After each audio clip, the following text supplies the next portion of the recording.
In 1974, a poor farmer in China needed water. What he found instead changed history. What history gave him back was $360. In March 1974, in a small drought-stricken village in China, a poor farmer named Yang Zhifa picked up his shovel and started digging a well. His village had no water. His family had no money. The Cultural Revolution had left millions of Chinese farmers like Yang with nothing. No rights, no voice, and no future. He just needed water. 2 meters down, his shovel struck something hard. He reached in and pulled out a clay head, human-looking, ancient, strange. The other farmers gathered around. The older villagers were frightened. Underground objects meant bad luck, the realm of the dead. They threw it aside and kept digging. They needed water, not omens. But a local journalist passing through saw the fragments. Within days, government archaeologists arrived. Within weeks, the entire world would know what Yang Zhifa had accidentally uncovered. Underneath that dry, forgotten field, buried for over 2,000 years, was the greatest archaeological discovery in human history. 8,000 life-size clay soldiers, 130 chariots, 520 horses, all built to guard the tomb of China's first emperor, Qin Shi Huang, a find so extraordinary that experts called it the eighth wonder of the ancient world. Museums paid millions to display replicas. The Chinese government built a massive complex around it, today visited by 1.5 million tourists every single year, generating billions in revenue. And Yang Zhifa, the man whose shovel struck the first clay head, received 10 Chinese yuan in 1974. That was 120 for each of the 3 statues he found. $3.60 total for discovering the eighth wonder of the world. Subscribe, because this channel tells the stories nobody else is telling.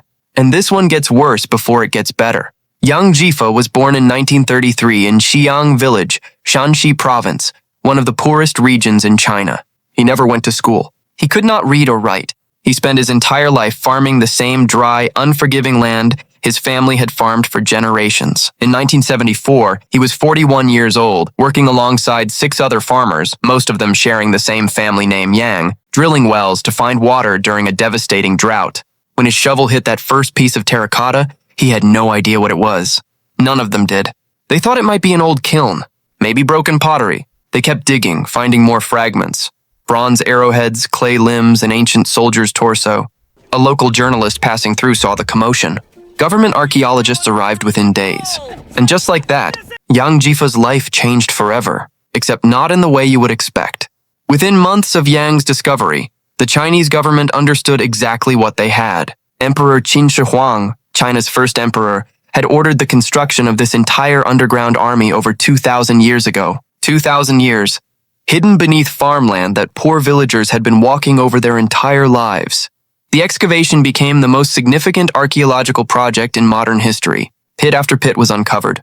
First 1, then 2, then 3. 8,000 individual soldiers, each with a unique face, unique expression, unique rank. No 2 were identical. Chariots, horses, weapons, all preserved underground for 22 centuries. The Chinese government built a massive museum complex directly over the site. Yang Zhifa's family home, the home he had lived in his entire life, was demolished to make way for it. He received 5,000 yuan compensation for his land. At the time, that was roughly $600. His home of 40 years, gone. And the tourists started coming. First thousands, then hundreds of thousands, then 1.5 million every single year. Let us talk about the money. The Terracotta Army Museum in Xi'an today generates hundreds of millions of dollars annually in tourism revenue. The city of Xi'an, which was a struggling industrial city before 1974, transformed into one of China's top tourist destinations entirely because of what Yang's shovel hit that morning. Replicas of the warriors are sold in gift shops across the entire world. Museums in Europe and America have paid millions of dollars to display temporary exhibitions of the warriors.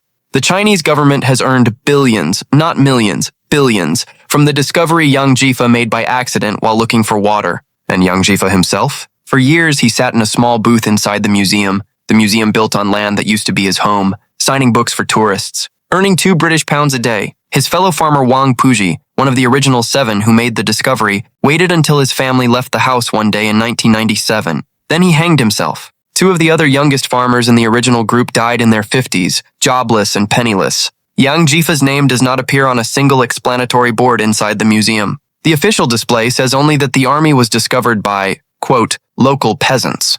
In 1998, United States President Bill Clinton visited the Terracotta Army Museum. He met Yang Zhifa, shook his hand, had his photograph taken with him. That photograph, with Yang's name printed underneath, is displayed inside the museum. It is the only place inside the entire complex where Yang Zhifa's name appears. When journalists visited Yang in 2014, they found a 76-year-old man who was quiet, cynical, and had stopped talking openly about the discovery. "Whether it's fair or not, I can't do anything about it," he told them. "I'm only a simple peasant." He was asked once if he regretted finding the warriors. He thought about it. "That's life," he said.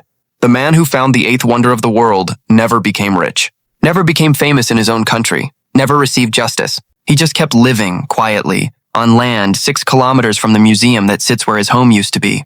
Billions of dollars, millions of visitors. And the man who started it all got $3.60, a demolished home, and a name that appears nowhere inside the place that his discovery built.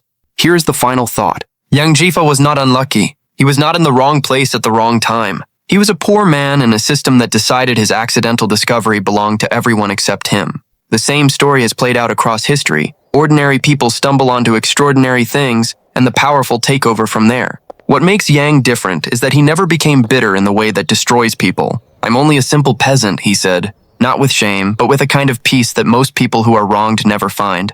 The eighth wonder of the world exists because a thirsty farmer needed water. Remember his name. Yang Zhifa, subscribe, because every week on this channel we find the person behind the history, the one nobody talks about, the real story.